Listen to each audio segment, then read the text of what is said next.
Bawa beli nasi luar hari ni. Beli nasi kedai. Pulak dah. Lepas tu, saya kena beli makanan luar lah ni. Diet lah. Dah nak pergi mana pula tu? Pergi beli makan dah lah. Melapa benda kok itu. Dah mau diet lah. Beli dulu.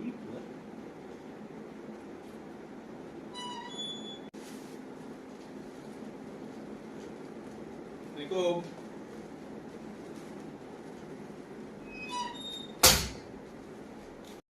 Salam. Banyak orang beli.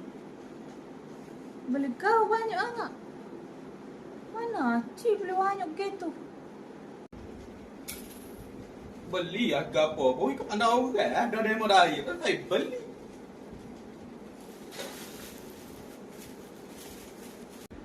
Lah aku kena diet dah. Makan.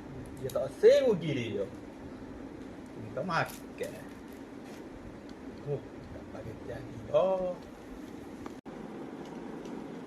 Esok ada aja. Dia tu beli makan sedap-sedap. Lepas tu beli makan seorang. Mate. Iya. Lagu tu diet dia. Pasal tak jadi diet tu. Esok ah. Mari nak kau tu. Makan.